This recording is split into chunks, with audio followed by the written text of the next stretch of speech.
Bonjour, vous êtes bien sur la chaîne Nourrir, Manger et je suis Bruno Parmentier. Dans cette nouvelle vidéo, dite F3, nous allons parler de l'eau et des rapports entre l'eau et l'agriculture. En effet, tout le monde peut voir que dans de très nombreuses régions du monde, on manque d'eau. Dans d'autres régions, on en a trop. Et donc, c'est un problème très important de savoir si la ressource en eau va suffire et au sens strict, si nous aurons assez d'eau pour manger. Commençons par nous rassurer. La Terre garde son eau. Certains ont des fantasmes que la Terre, dans l'espace intersidéral, pourrait évacuer son eau. La Terre, c'est pas une comète qui, quelque part, évacue son eau parce que sa gravité n'est pas assez forte. La Terre est bleue, restera bleue, la quantité d'eau sur Terre sera toujours la même. Le problème, c'est que cette eau est très mal répartie et aussi qu'il n'y en a pas tant que ça. Vous savez, quand on va au bord de la mer, on va à la Baule ou à Biarritz, on a l'impression que de l'eau, il y en a beaucoup. Ah ben ça, c'est en termes de surface, il n'y a pas de doute. Il n'y a qu'à voir une photo de la Terre vue du ciel, la Terre, elle est bleue. Le problème, c'est que c'est pas très profond. C'est pas très profond. Au maximum, c'est 8 à 10 km, mais c'est rien du tout. Le rayon de la Terre, ça fait plus de 6000. Donc c'est une toute petite couche. Si jamais on rassemble toute l'eau sur Terre pour la mettre en tas, regardez-moi ça, c'est pas énorme comme tas. Oui, enfin, ce tas-là, je vous le donne, mais c'est l'eau qui sert à rien. Il faut se rendre compte que 96% de l'eau est salée. Alors, les paysans sont pénibles, ils n'aiment pas l'eau salée. Donc, il ne nous en reste plus que 4%. Mais c'est pas fini. L'essentiel de l'eau qui n'est pas salée est gelée. C'est l'eau des calettes glaciaires, du Groenland, des neiges éternelles, ou alors elle est très profonde, on ne peut pas aller la chercher. Et donc en fait, les 2/3 de l'eau douce ne sont pas accessibles. Donc finalement, la vraie eau, c'est-à-dire l'eau pas salée, pas gelée, atteignable, c'est une toute petite partie de l'eau sur Terre. En fait, c'est à peine 1% de l'eau sur Terre. Non seulement il n'y a pas beaucoup d'eau, mais en plus elle est très très mal répartie. Ah ben une dizaine de pays comme le Brésil, le Canada, la Russie en ont beaucoup, en ont énormément. Et puis il y a plein d'autres pays, à peu près 80, qui en manquent. Si on compte les réserves d'eau par personne, on s'aperçoit qu'un Palestinien de Gaza, il a 53 mètres cubes pour lui, alors qu'en Islande, ils en ont 630 000. Il y a un rapport de 1 à 10 000. Les Islandais ont 10 000 fois plus d'eau que les habitants de Gaza. Bon, la France, c'est à peu près correct. On est dans une valeur moyenne, 2800 mètres cubes par personne. Il faut se rendre compte que l'Amérique latine et l'Asie ont à peu près autant d'eau, sauf que l'Amérique latine n'a que 6% de la population et l'Asie a 60% de la population. Donc le problème d'eau, on a compris, est bien plus grave en Asie qu'en Amérique latine. Alors à quoi sert cette eau? Il y en a qui disent ça sert à se laver les dents et à la chasse d'eau des toilettes. Oui, certes. Mais attendez, l'eau sert à manger.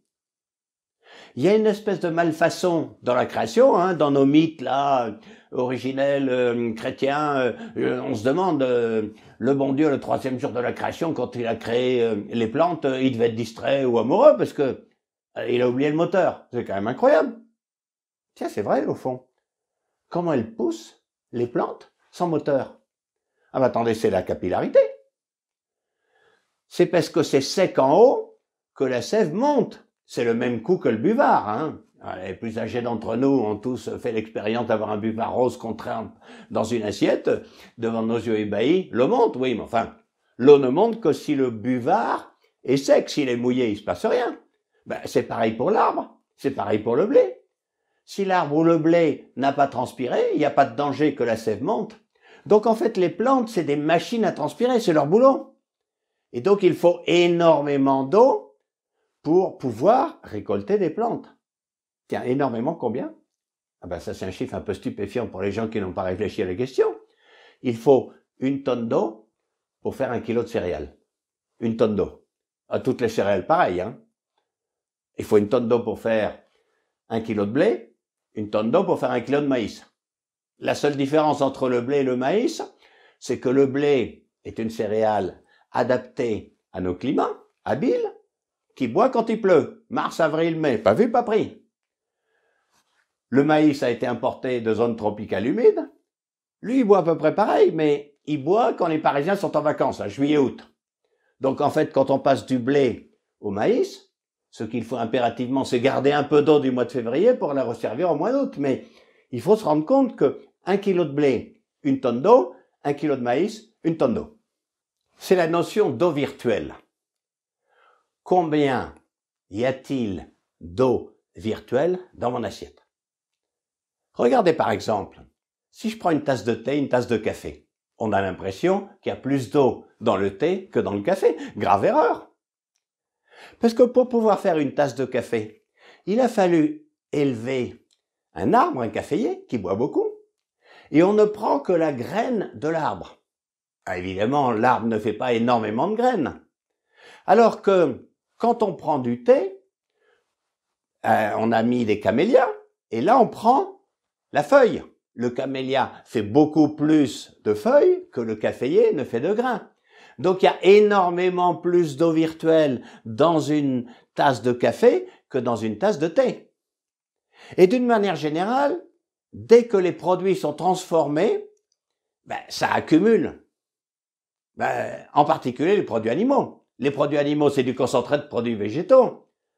Donc il faut se rendre compte que s'il y a 1 tonne d'eau dans 1 kilo de blé, il y a 4 tonnes d'eau dans 1 kilo de poulet, 12 tonnes d'eau dans 1 kilo de bœuf, et il y a même 250 litres d'eau dans un œuf. Dans chaque œuf, il y a 250 litres d'eau. C'est pas rien. Donc, quand on mange du fromage, des œufs, du lait, de la viande, on mange indirectement énormément d'eau virtuelle. Vu comme ça en matière d'eau virtuelle, finalement, quand on importe de la nourriture, on importe toute l'eau qui va avec. Donc d'un côté, le commerce international, il est relativement légitime. Il consiste à répartir un peu plus équitablement l'eau qui tombe sur Terre. Tiens, l'Égypte par exemple. L'Égypte a très peu d'eau, elle a très peu de terre. Donc l'Égypte importe l'essentiel de sa nourriture. L'Égypte importe 10 millions de tonnes de blé. 10 millions de tonnes de blé par an. Ça veut dire à 1 tonne d'eau par tonne de blé, ça veut dire que l'Égypte importe indirectement 10 milliards de tonnes d'eau. Enfin bon, si tu as 10 milliards de tonnes d'eau, c'est approximativement le débit de la Seine sur une année. Autrement dit, quand l'Égypte importe son blé, c'est comme si elle importait l'équivalent d'un fleuve comme la Seine. Et donc, il faut se rendre compte qu'il y a beaucoup de pays qui n'ont pas beaucoup d'eau et qui en importent. Hein. Le Koweït, l'Égypte, on a vu, Malte, la Jordanie, Israël. Et puis il y a beaucoup de pays qui en exportent. Le Brésil, l'Argentine, le Canada, par exemple.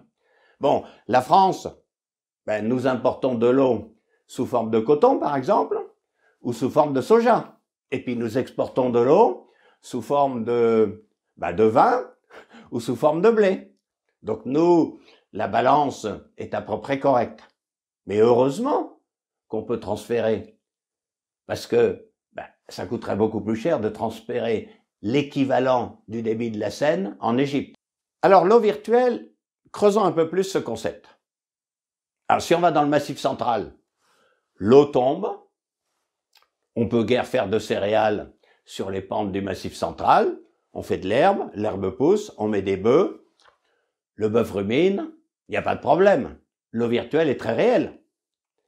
Mais dès qu'on commence à intensifier, dès qu'on commence à importer, quand on importe la nourriture des animaux qu'on importe, ça veut dire qu'on importe l'eau qui a permis de fabriquer cette nourriture. Et puis alors, partout où il n'y a pas assez d'eau, Ben, il est venu une idée évidente. Ben, t'as pas d'eau qui tombe du ciel, t'as qu'à arroser. On a même inventé un mot plus technique. T'as qu'à irriguer. Ah ben attendez, au XXe siècle, ça a été une chose extrêmement sérieuse. On s'est mis à irriguer comme des malades. Actuellement sur Terre, il y a 200 millions d'hectares irrigués, un champ sur 7. Alors, ben, pour pouvoir se nourrir au XXIe siècle où il faut continuer, il va y avoir plus de problèmes d'eau, ben, il y a une idée qui arrive toute seule, qui est de dire, ben, il n'y a qu'à augmenter les surfaces irriguées. Ah ben oui, justement, ça c'est dommage, on peut pas. Enfin, on pourra, avec beaucoup d'efforts, paraît-il, passer de 200 à 240 millions d'hectares irrigués, mais c'est tout. On ne peut pas beaucoup augmenter les hectares irrigués. Essayons de comprendre pourquoi. Il y a 3 raisons principales. Le premier facteur, il vient d'une chose évidente. Nous avons actuellement 60 000 barrages, gros barrages, des barrages de plus de 15 mètres, dans le monde. Entre parenthèses, dont la moitié en Chine. Ça se mérite de manger 1,3 milliard d'habitants. La moitié des barrages du monde sont chinois. Ben, tout le monde peut comprendre que où est-ce qu'on a fait ces barrages? Ben, on a fait ces barrages dans les endroits qui étaient les plus accessibles et avec le coût le moins cher possible. Autrement dit, les nouveaux barrages du XXIe siècle, ils vont forcément coûter beaucoup plus cher que les barrages du XXe, puisqu'on va être dans des endroits inaccessibles, ils sont plus compliqués, etc. Ça, c'est la première raison. La deuxième raison, c'est que un barrage, ça n'a rien d'éternel. Un barrage, ça se fissure, ça s'ensable, ça s'use, toutes les canalisations d'eau se percent. Regardez par exemple en Égypte. Ah ben, il y aura probablement les pyramides d'Égypte en l'an 3000. Ah ben, les pyramides, c'est increvable. Mais le barrage d'Assouan, bien sûr que non. Personne n'imagine qu'un barrage dure 1000 ans. Et donc, en fait, comme la plupart de nos barrages ont été faits au XXe siècle, un barrage, ça dure à peu près un siècle, on va dire, on va consacrer énormément d'argent au XXIe siècle pour réparer nos barrages et nos canalisations d'eau. Ben, pendant ce temps-là, on ne créera pas de nouveaux barrages qui, au demeurant, coûteront plus cher. Et puis la troisième raison, c'est que, avez-vous remarqué qu'il y a des barrages qui sont à sec l'été, avec le réchauffement climatique. On les a mis dans des endroits en amont de là où il pleuvait, il pleut beaucoup moins. Donc c'est un peu godiche, parce que le barrage plein au mois de janvier, on s'en fiche.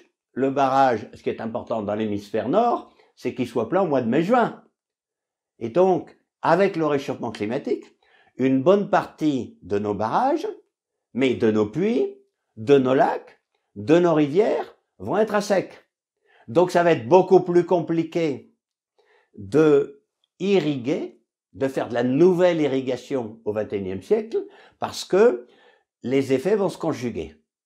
Et donc, il va falloir inventer une agriculture plus durable en économisant l'eau. Et je vous propose de regarder d'autres vidéos, et notamment la vidéo suivante, F4, pour comprendre l'ampleur du problème. Comment ça se fait qu'il n'y aura plus d'eau dans nos rivières, qu'il n'y aura plus d'eau dans nos lacs, qu'il n'y aura plus d'eau dans nos barrages, et quelles sont les limitations à l'irrigation. Et ensuite, il y aura une autre vidéo pour savoir comment se faire à manger avec moins d'eau. À bientôt sur une nouvelle vidéo de la chaîne Nourrir, Manger. Au revoir, merci de m'avoir écouté.